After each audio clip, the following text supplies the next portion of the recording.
Núcleo de Telesaúde do Hospital Universitário. Universidade Federal do Maranhão. Então, boa tarde. Nós vamos dar início às nossas atividades de hoje. O tema da nossa aula é a avaliação neurológica simplificada como indutora do cuidado à pessoa acometida pela hanseníase. Então, antes de nós iniciarmos, eu quero que a gente faça algumas reflexões. Quem de vocês já fez alguma avaliação neurológica? Como é que foi esse processo de realização de avaliação neurológica de vocês? Como é que está a pessoa que vocês avaliaram? Eu creio que muitos de vocês já fizeram aferição de temperatura, já usaram o termômetro. Tem algum sentido a gente verificar a temperatura de uma pessoa e não olhar o valor que deu? Ou ainda, olhar o valor que deu, a pessoa ter 38,5 graus de temperatura e você não tomar nenhuma atitude para investigar essa febre ou para baixar essa temperatura? Então, eu quero que a gente pense sobre isso durante toda essa apresentação, para a gente fazer uma analogia com a avaliação neurológica simplificada. Então, esse tema surgiu a partir da experiência das visitas de monitoramento da Coordenação Estadual de Controle da Hanseníase aos serviços de hanseníase. Então, muitas vezes, nós verificamos as avaliações neurológicas, mas não verificamos condutas tomadas frente a isso. Então, nós vamos pensando um pouquinho sobre isso. Então, a hanseníase, ela é uma doença muito antiga, uma das mais antigas. É um processo infeccioso crônico causado pelo Mycobacterium leprae, que é uma das bactérias mais antigas a ser descoberta. E ela é dermatoneurológica, porque ela ataca a pele e o sistema neurológico periférico das pessoas. Por conta desse acometimento dos nervos, ela tem um potencial incapacitante. E essa incapacidade, ela pode levar a amplas repercussões na vida do indivíduo. Porque, como nós sabemos até agora, o dano neurológico é um processo que é irreversível, em sua grande maioria. Então, precisamos exatamente estar atentos sobre isso. É uma doença que altera profundamente a condição de vida da pessoa, porque sendo uma doença que ela vai afetar os nervos da pessoa, ela pode comprometer a capacidade laboral da pessoa, né? E com relação à lesão de nervos, o Dr. Schollard, ele tem uma frase que eu acho muito interessante, que ele diz que a hanseníase seria melhor entendida como duas patologias. Uma patologia que é a bacteriológica, a específica da ação do bacilo no organismo, e uma neurológica, que vai exatamente tratar da neuropatia hansênica. E é por conta da neuropatia hansênica que se faz importante a avaliação neurológica. Então, aqui nós temos um diagrama que eu creio que é conhecido pela maioria de vocês, que ele mostra os principais nervos acometidos pela hanseníase. Então, vejamos, são nervos pares, né? E que eles estão na face, nos membros superiores e nos membros inferiores. E cada nervo desse, ele pode ter lesionado tanto suas fibras sensitivas, quanto as fibras motoras, quanto as fibras autonômicas pelo bacilo. Então, veja a quantidade de problemas que o acometimento da hanseníase pode levar a pessoa. Então, na face, nós temos o nervo facial, nós temos o trigêmeo. Nos membros superiores, nós temos o mediano, o ulnar e o radial. E nos membros inferiores, nós temos o nervo fibular e o nervo tibial. Nesse próximo slide, nós vamos ver um diagrama do que seria a lesão de um nervo periférico. Imaginemos que esse é um corte do nervo da pessoa. Então, a literatura diz que para que um paciente venha ter uma repercussão, que ele venha apresentar um sintoma, cerca de 30% das fibras daquele nervo já foram comprometidas. Então, aqui nós temos as fibras sensoriais, as fibras autônomas e as fibras motoras. Todas essas fibras, elas vão desenvolver um processo inflamatório pela ação do bacilo direto no nervo. Então, o bacilo chega, invade o nervo e vai desenvolver um processo inflamatório. Esse processo inflamatório, ele vai aparecer no paciente, se for as fibras sensoriais ou as fibras sensitivas, vai ser a diminuição ou perda da sensibilidade naquela área inervada por esse nervo. Se a lesão, a neurite, for nas fibras autônomas, nós vamos ter uma diminuição ou perda da sudorese, vai ter uma diminuição da lubrificação da pele. E se for nas fibras motoras, nós vamos ter uma diminuição ou perda da força muscular. Todos esses itens, eles estão colocados como diminuição ou perda, porque vai desde uma discreta diminuição até uma perda completa da função daquela fibra. Então, exatamente aí que nós precisamos estar alertas para intervir. O importante é nós entendermos e colocarmos isso no nosso cotidiano de trabalho, que qualquer que seja o momento que nós detectemos essa lesão, nós sempre temos a possibilidade de criar mecanismo para que não haja a progressão do dano. Por exemplo, se ele teve a diminuição da sensibilidade e essa diminuição ela não foi tratada em tempo hábil, o paciente vai ter uma dormência naquela área. Se foi a diminuição da sudorese que não tratou, o paciente vai evoluir para uma pele seca. Se foi uma diminuição ou perda da força muscular, ele vai evoluir para uma fraqueza. Mesmo nesse item aqui, nós vamos ver que nós vamos ter diversos mecanismos que nós podemos fazer para evitar que o paciente progrida para essa área aqui.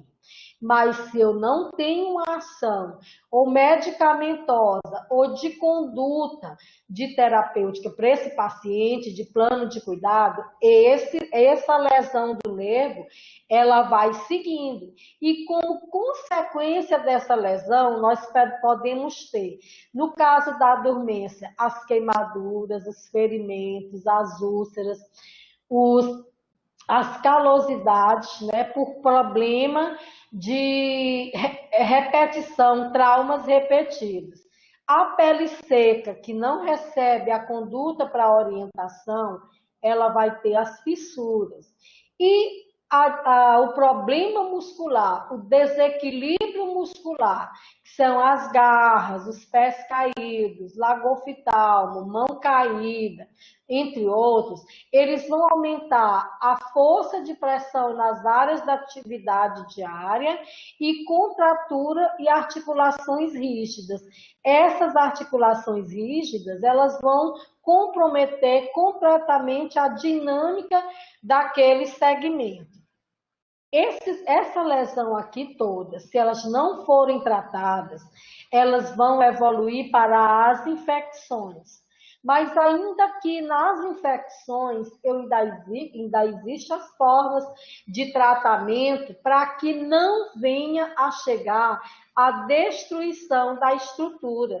das estruturas, a destruição da pele, a destruição dos tendões, dos ligamentos, das estruturas ósseas e musculares, e até chegar na deformidade. Vejam bem, que daqui do início da ação do bacilo, causando um processo inflamatório no nervo, até chegar na deformidade, nós, como profissionais de saúde, temos inúmeras possibilidades de intervir para diminuir a possibilidade da progressão do dano neural. E é sobre isso que nós precisamos pensar. É nesse ponto aqui que tem o valor a avaliação neurológica. Então, a avaliação neurológica simplificada, ela é o único exame clínico que vai me dar uma avaliação do estado e da função do nervo. Ela vai me dar esse estado tanto das fibras autonômicas quanto das fibras sensitivas e das fibras motoras. Vejam a riqueza desse exame simples que nós podemos fazer numa unidade básica de saúde. Quanta informação importante ele vai me dar para que eu possa elaborar o meu plano de cuidado com esse paciente, para que eu possa contribuir para que esse paciente ele tenha uma melhor qualidade de vida. Ele monitora as mudanças no estado do nervo e na função neural. Mas para que ele monitore essas mudanças, eu preciso estar fazendo essa avaliação sistematicamente. O monitoramento da função neural realizado por meio das avaliações neurológicas, eles vão fazer a identificação das neurites, dos processos inflamatórios e colocar mais precocemente o paciente com a possibilidade de tratamento, antes que esse dano neural ele tenha uma extensão que não tenha condição mais de reversão. A avaliação neurológica sequenciada, o monitoramento da função neural, ele vai determinar o tratamento clínico ou cirúrgico de um paciente e vai também acompanhar a resposta desse paciente ao tratamento. Então, gente, nesses 4 itens, nós temos uma riqueza imensa de possibilidades de identificar problemas com o paciente e de dar soluções para os problemas encontrados, né? Evoluir a progressão do dano neural. Então, essa ficha de avaliação neurológica, eu creio que a maioria de vocês conhece, ela é parte que compõe o prontuário do paciente. Então, ela é uma ficha que tem frente e verso, né? Cada ficha, ela consegue registro de 3 avaliações, aqui a primeira, a segunda, a terceira, e é uma avaliação que ela vai da face do paciente, dos membros superiores e dos membros inferiores. Então, nesse exame, nós escutamos as queixas do paciente, nós fazemos a inspeção da face do paciente, dos membros superiores desse paciente, dos membros inferiores desse paciente. Nós fazemos a palpação dos nervos, dos membros superiores e dos membros inferiores. Nós verificamos a sensibilidade da córnea nos olhos, da palma da mão e da planta dos pés. Nós verificamos a força muscular dos olhos, das mãos, dos braços, das pernas e dos pés desse paciente.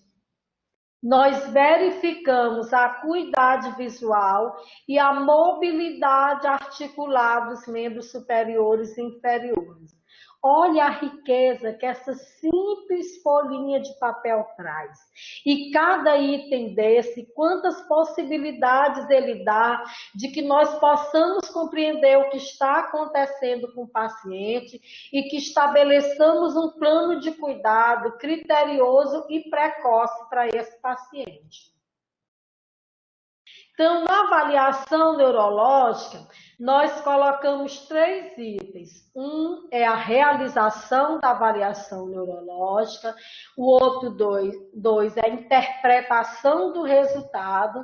Depois que eu realizei, que eu interpretei o resultado, eu vou estabelecer qual é a minha ação, qual é o meu cuidado frente aos achados. Tá? Nessa nossa conversa, nós não vamos fazer o passo a passo da avaliação neurológica, porque isso é um momento, é um motivo, vai ser uma outra discussão. Então, nós não vamos estabelecer o passo a passo, porque é só isso, já é um tema de uma aula. Então, nós vamos relembrar aqui a avaliação neurológica. A periodicidade. Quando é que nós devemos fazer a avaliação neurológica? Que nós devemos realizar a avaliação neurológica?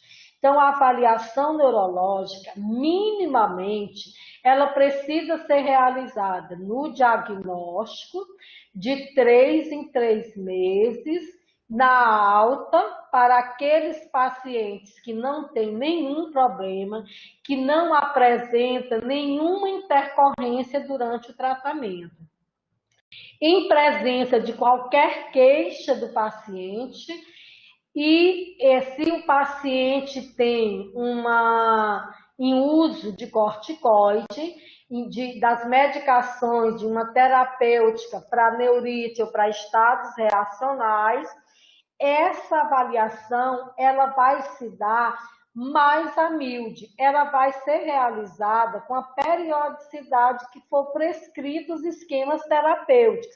Por exemplo, eu tenho um paciente que ele tem uma neurite, foi feita uma prescrição de corticoide para ele durante 7 dias. Então, ele tem a avaliação do início e com 7 dias eu preciso realizar uma nova avaliação neurológica para que verifique se essa medicação administrada durante esse período se foi suficiente para a regressão do dano neural. E isso foi discutido bastante na apresentação da doutora Dilma na sexta-feira. Vocês podem revisitar para ver esse protocolo.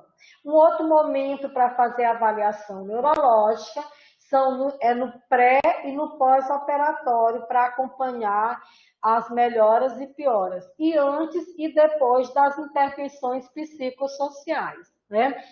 Essa é a periodicidade protocolar.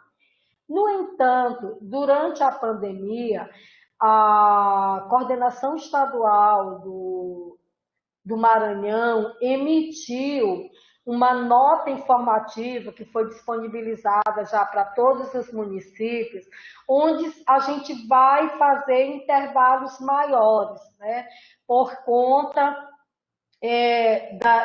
dos atendimentos que estão diminuídos durante esse período. Então, durante a pandemia, há que se tomar cuidados, como o uso de máscara, que normalmente a gente não usa máscara e luva para fazer a avaliação neurológica, mas durante a pandemia, por conta da segurança do paciente e do avaliador, né, a necessidade de que ambos usem as máscaras, e que depois que seja feita a face do paciente, que seja trocado a luva para dar prosseguimento na avaliação neurológica, né? Porque a gente vai avaliar o nariz do paciente, né, onde são as maiores fontes de transmissão do coronavírus, né, do Covid.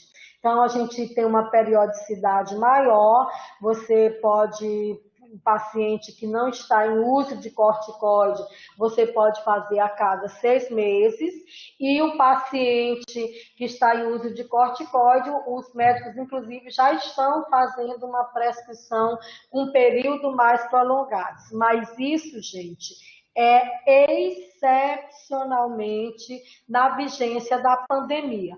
Acabou a pandemia, que em nome de Jesus há de ser logo. automaticamente se retorna à periodicidade que consta nas portarias do Ministério da Saúde. Para que nós façamos uma avaliação neurológica, nós precisamos de um ambiente tranquilo, porque o paciente precisa estar concentrado para poder dar as respostas adequadas, porque o paciente não entender ou não entender as solicitações, ou ele está desatento ao que está acontecendo, está disperso, pode dar um resultado falso do que é o que realmente ele está sentindo. E isso vai ter interpretações erradas. Então, é importante que o ambiente seja tranquilo e que você esteja sempre se certificando de que o paciente está atento para responder adequadamente às solicitações que estão sendo feitas. O material disponível para avaliação neurológica, né, que está nos manuais do Ministério da Saúde, a gente vai precisar de uma lanterna, preferencialmente que não seja com lâmpada de LED, nós vamos precisar de fio dental sem sabor, nós vamos precisar de uma régua, de um kit de monofilamentos ou de uma caneta, nós vamos precisar de uma escala de Snellen, para verificar a acuidade visual e de um óculos ou coisas muito simples, né, que você consegue montar com um custo muito baixo e que tem um resultado muito bom em termos de garantia da qualidade de vida do paciente. Você vai sempre explicar ao paciente o procedimento que vai ser realizado, sobretudo, quando é o primeiro exame do paciente, né, explicar o que vai ser feito, por que vai ser feito. Na realização do exame, você precisa querer empregar a técnica correta.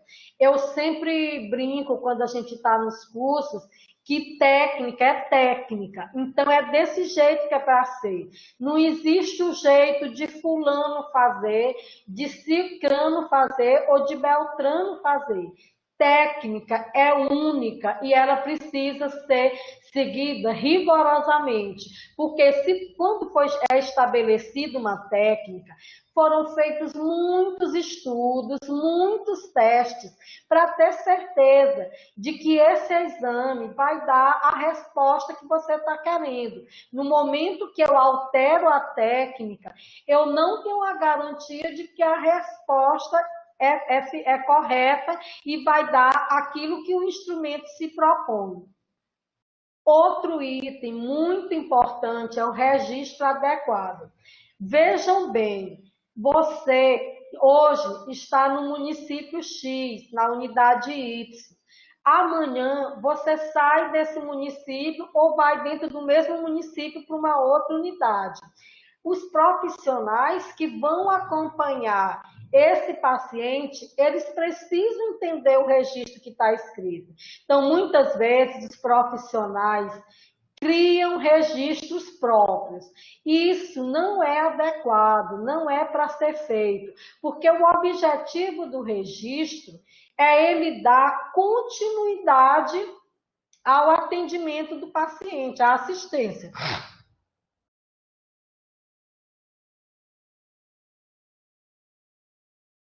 Mas vejamos bem, um paciente que mora no município do Maranhão e o profissional resolveu criar um diagrama específico de registro.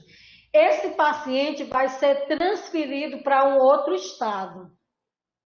E ao levar a cópia do prontuário, não vai adiantar nada, porque as pessoas do outro estado não vão conseguir entender o que está, não vão conseguir interpretar o que está escrito. O paciente veio do município para um atendimento na referência. Os profissionais da referência não vão poder compreender o que realmente aconteceu com aquele paciente. Então, o registro, ele é padronizado. o registro da avaliação neurológica, ele é padronizado e precisa seguir o padrão para garantir que qualquer profissional de saúde que atenda esse paciente, ele tenha condições de dar continuidade na assistência que ele está precisando e compreenda o processo do acometimento do nervo dele.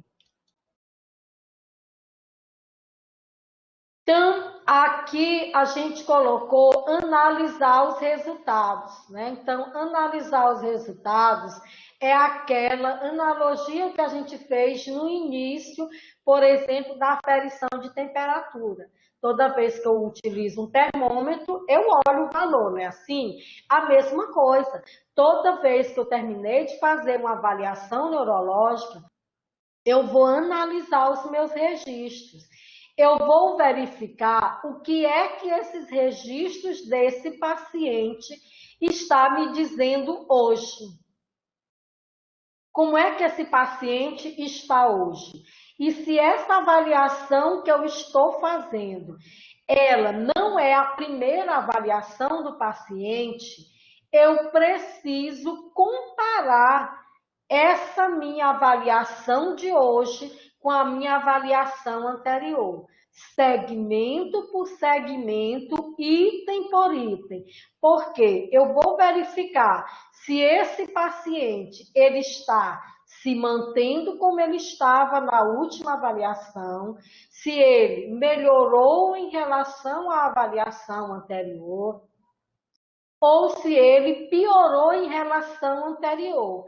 E ainda existe a possibilidade de que o paciente ele tenha melhorado em um segmento e tenha piorado em outro.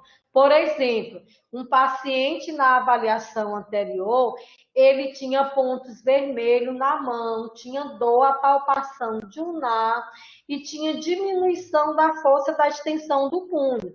E aí, nessa avaliação, ele melhorou tudo no braço, mas ele piorou a sensibilidade do pé. Então, eu preciso avaliar segmento por segmento. No momento que o meu olhar, ele vai direto para aquele segmento que ele tinha anterior e não vejo o paciente como um todo, eu perco a possibilidade de identificar uma neurite em um outro segmento. Isso é possível de acontecer. O paciente melhorar em um segmento e piorar no outro. Então, eu preciso comparar item por item.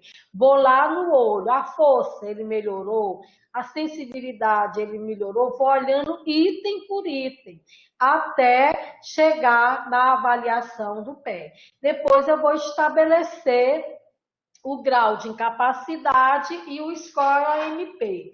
O grau de incapacidade para efeito de sistema de informação, ele só é feito no diagnóstico e na alta.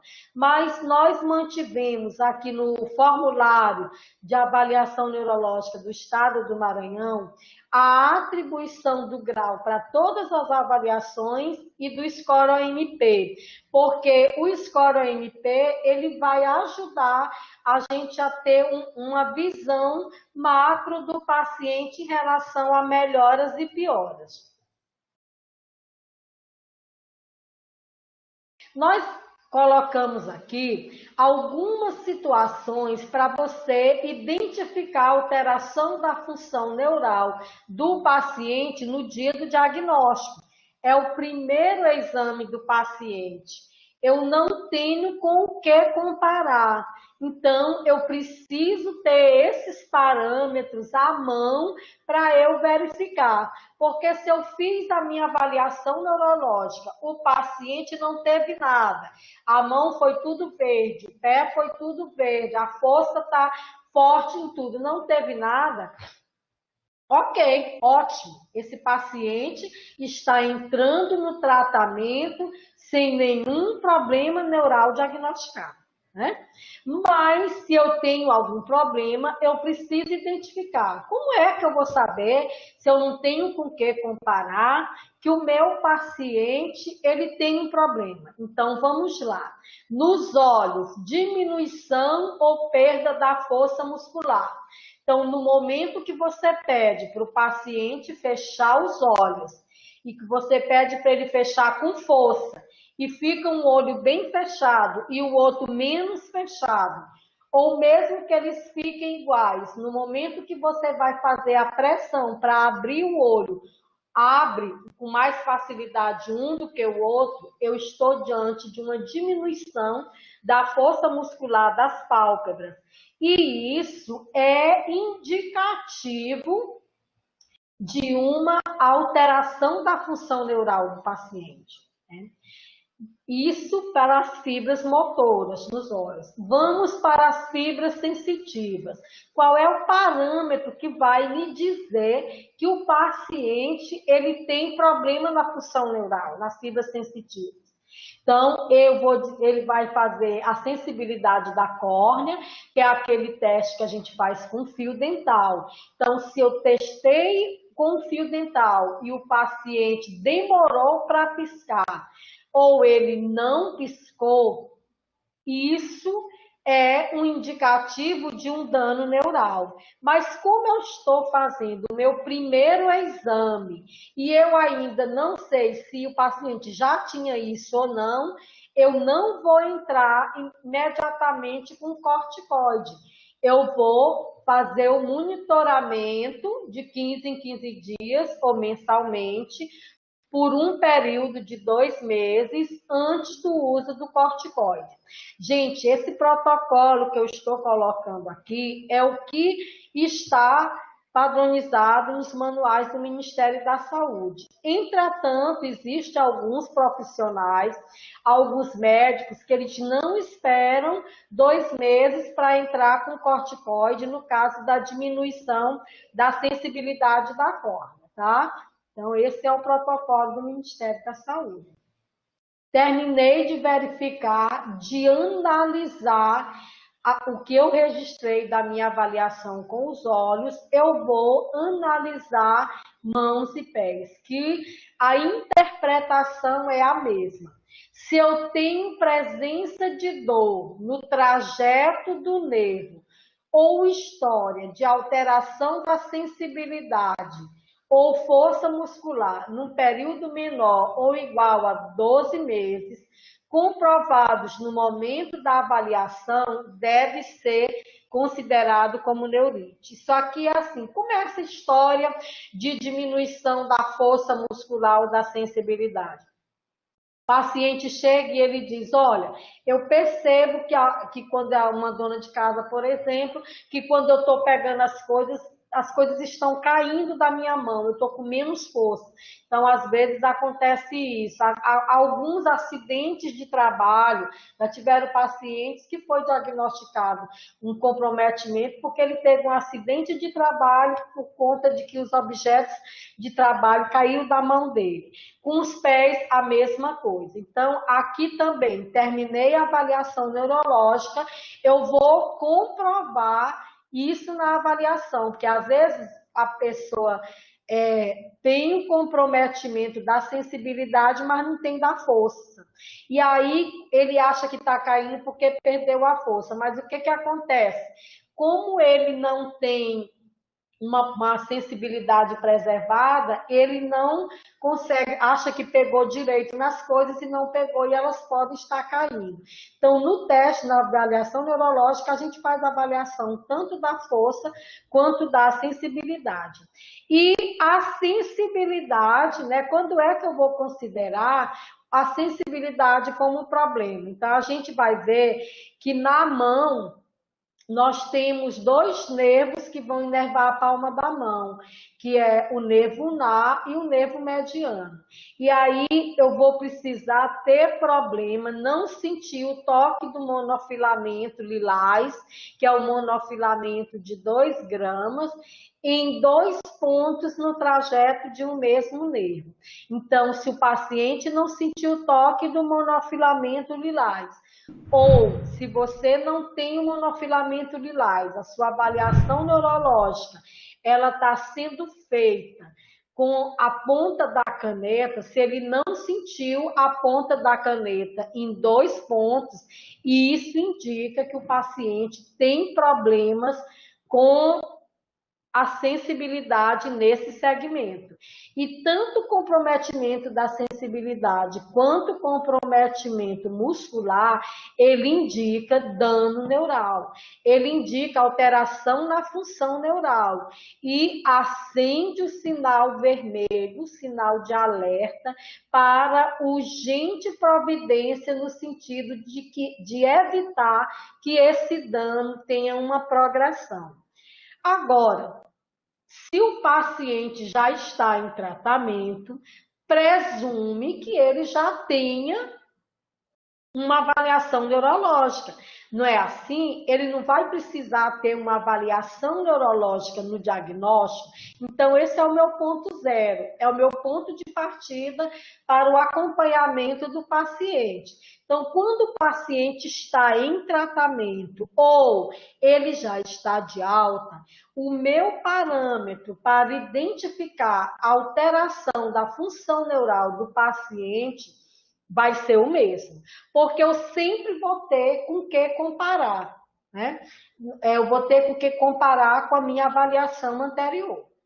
Então, um paciente que ele apresentou diminuição ou perda da sensibilidade dos olhos ou da força muscular em comparação à avaliação anterior. Então, vamos supor que na minha avaliação de diagnóstico, o paciente estava tudo bem na face, ele sentiu o toque do fio dental, piscou imediatamente, ele resistiu durante todo o tempo de aplicação da força para abrir os olhos e agora, hoje, eu identifiquei que está diferente. Ele, por exemplo, demorou para piscar, né? Teve uma diminuição da sensibilidade da córnea ou teve uma diminuição da força muscular.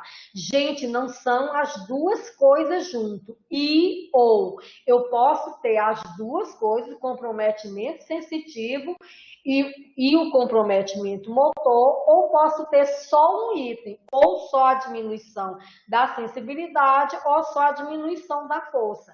Um item já é comprometimento, né? E se ele tem dor aguda no trajeto do nervo, a dor aguda no trajeto do nervo sempre vai indicar alteração da função neural, tanto na primeira avaliação, quanto nas avaliações subsequentes para eu comparar. Diminuição ou perda da sensibilidade e da força muscular em comparação com a última avaliação. E aí pode ser a do diagnóstico, se eu estiver no início do tratamento. Um paciente de pós-alta, por exemplo, pode ser a avaliação do dia da alta. E aí depois ele recebeu alta e retorna na unidade de saúde tendo uma queixa. E eu vou realizar a avaliação neurológica.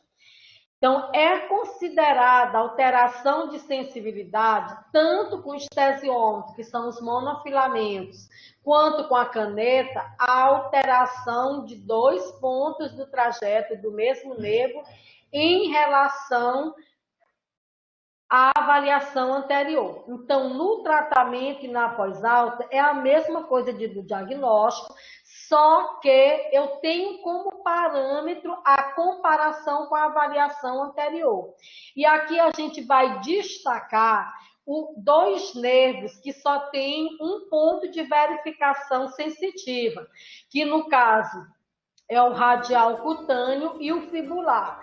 Então, esses 2 nervos, se tiver no ponto de verificação deles, tiver alteração, sempre vai ser problema, porque ele só tem esse ponto. Então, não tem como esperar ter 2 pontos para fazer a intervenção.